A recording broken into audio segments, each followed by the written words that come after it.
prinsip saya itu Mas, ingin jadi orang baik untuk bagi diri saya sendiri dan juga untuk orang lain. Itu saja, oke bagi saya.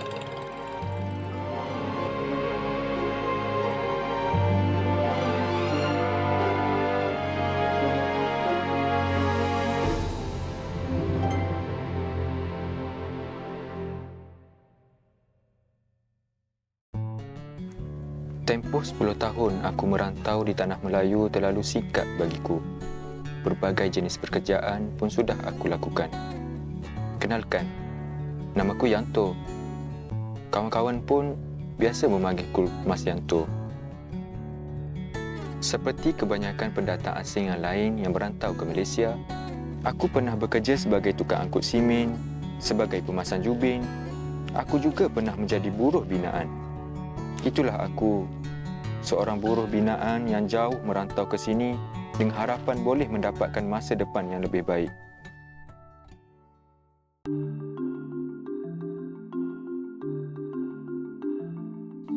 Setiap hari aku dan sahabatku mula bekerja pada pukul 8 pagi. Pagi ini tidak menyelbahi kami seperti hendak hujan. Sebelum mula bekerja, aku dan kawan-kawan akan berdoa sama-sama terlebih dahulu dengan harapan pekerjaan kami pada hari ini lancar dan diberi kemudahan. Kita kena semangat lah, kita cari nafkah untuk anak bini kan. Dalam capeknya pun ada senangnya juga. Bila tanggal 15 kali kita dapat gaji, boleh kirim kampung untuk anak, untuk bini. Ya, itu Mas. Capeknya yang capek, tengok mendung-mendung macam ini pun kena hujan. Hujan pun kena kerja. Sekarang kami sedang menyiapkan sebuah projek rumah banglo yang bagi kami lebih senang berbanding menjadi buruh binaan di projek yang besar.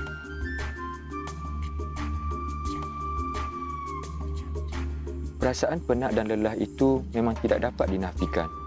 Tetapi cita-cita dan harapan untuk berjaya membuatkanku kembali bersemangat untuk bekerja. Kami akan berehat pada pukul 1 untuk solat zuhur dan makan tengah hari pada setiap hari. Waktu petang adalah waktu yang sangat kami nantikan kerana pada waktu itu berakhirlah segala rasa lelah dan dahaga.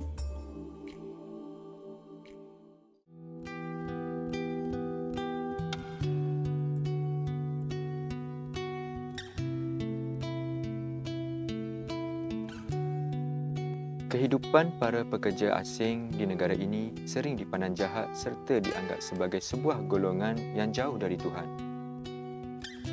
Aku tidak nafikan bahawa memang ada pekerja asing yang menghabiskan masa lapang mereka dengan perkara yang tidak bermanfaat dan menyimpang dari ajaran agama.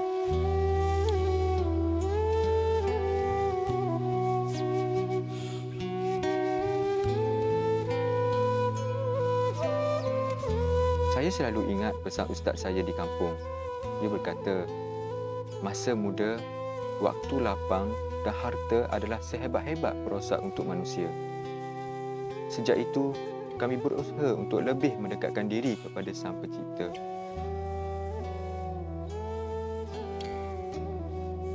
Kalau duduk ke rumah kongsi itu memang macam ini lah Mas, serba susah. Ada kalanya kita ini air 1 hari tak ada, lepas itu sampai tak mandi 1 hari pun pernah kat sini. Ya biasa Mas, rumah kongsi.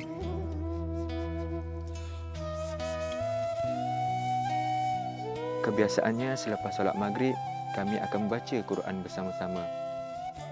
Kebetulan malam ini malam Jumaat, kami akan membaca surah Yasin bersama-sama untuk mendapat berkat Allah supaya diberi kemudahan dan petunjuk.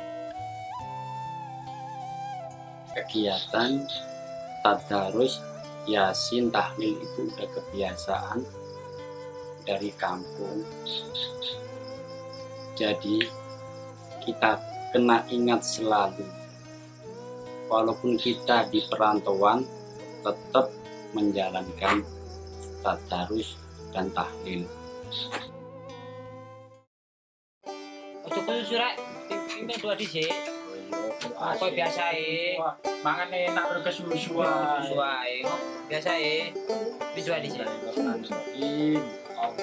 barik lana fima razaqtana Amin. Kebenaran.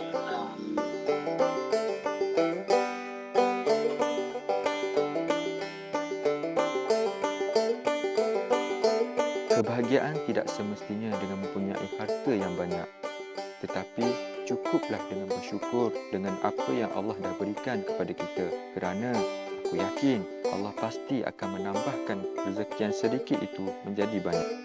Di balik susahan pun ada kalanya senang. Macam tadi kita makan sama-sama, sedang gurau bersama. Walaupun kita bukan saudara, ya kita kat rumah kongsi ini walaupun 3 orang pun dah macam adik-beradik semua lah.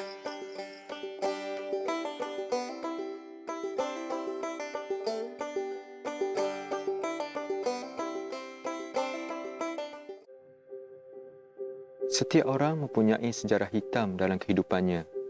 Sama juga seperti aku. Aku pernah mengalami pengalaman pahit di awal-awal perantauanku dahulu.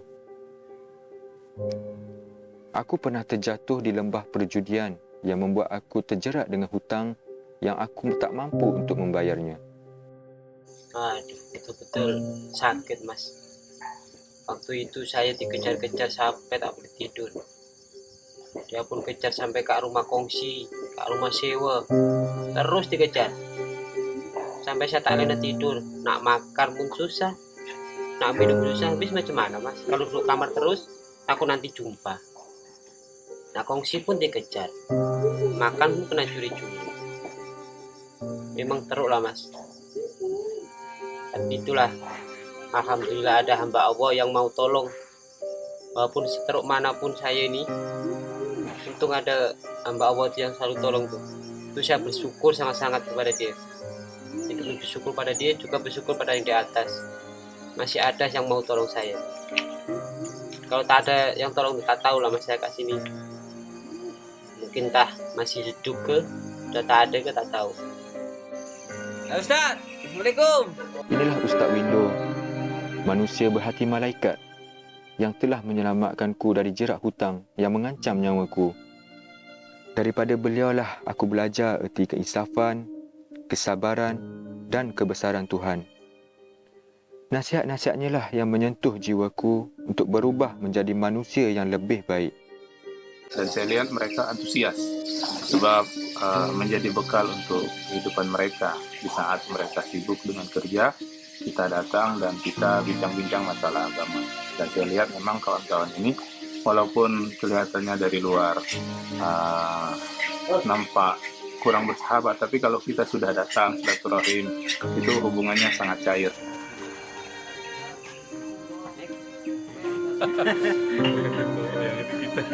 Mas ya, kalau jumpa lagi di kesempatan berikutnya. Banyak-banyak, Mas. Ya, sama-sama.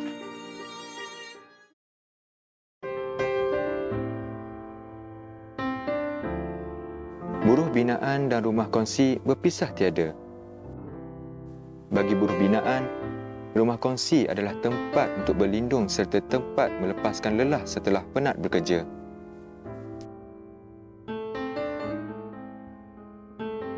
Aku dan kawan-kawanku, sama seperti yang lain, kami pun tinggal di rumah kongsi yang terletak tidak jauh dari bangunan yang sedang kami bina.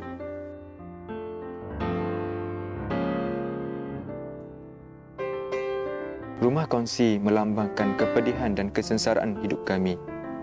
Walaupun pahit hidup sebagai pekerja asing, kami tidak pernah menyerah dan memilih untuk melawan segala kesusahan menimpa kami. Kesusahan hidup di perantauan menyedarkanku bahawa pentingnya untuk bersyukur. Allah berfirman, sesiapa yang mensyukuri nikmatnya, maka Allah akan tambah nikmat bagi hamba tersebut.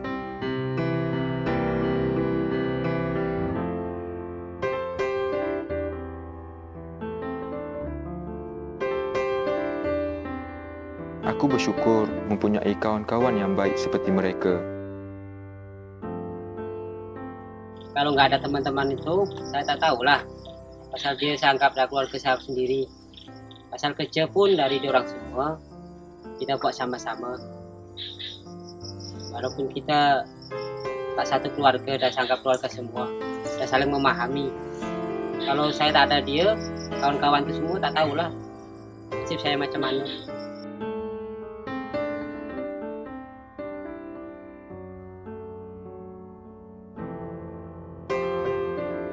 Aku berdoa agar Allah sentiasa memudahkan segala urusan mereka.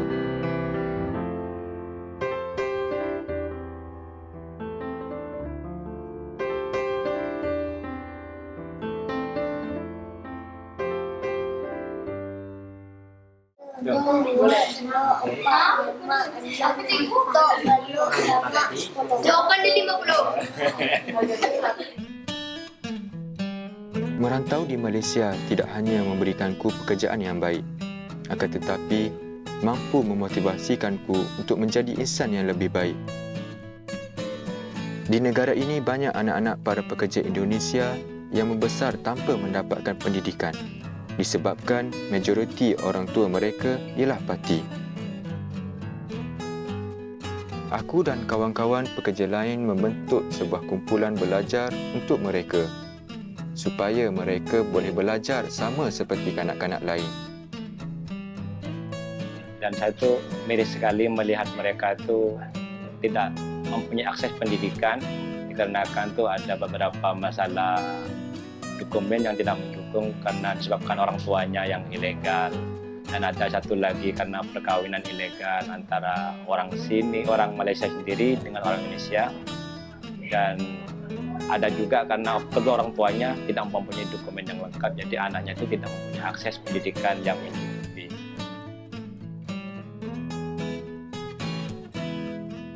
Ilmuku memang tidak banyak dan pengetahuanku tidak juga luas. Tapi jiwa ini seperti terpanggil untuk datang dan mengajar anak-anak ini.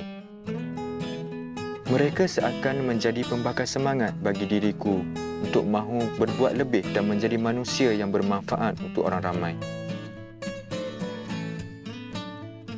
Saya bahagia mas, acara anak-anak kecil ini.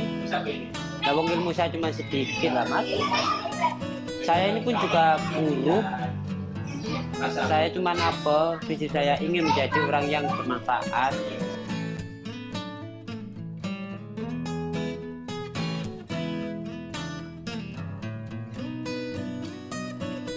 Aku berharap kelak nanti mereka boleh menjadi orang-orang yang berjaya di dunia dan di akhirat.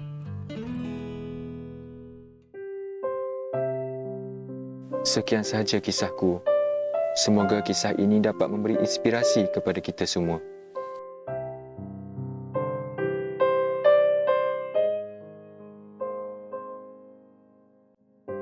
Saya selalu berusaha untuk mengingatkan diri saya dan teman-teman bahwa jangan jadikan status TKI ini menjadi penghalang untuk kita menjadi orang baik. Meskipun banyak orang di luar sana yang mungkin menganggap kita ini sebagai orang yang tak baik, kita mesti terus berusaha untuk jadi orang yang baik bagi diri kita sendiri dan juga untuk orang lain. Tenang saja mas, penting kita kena semangat terus berusaha untuk menjadi orang yang lebih baik dan lebih baik terus.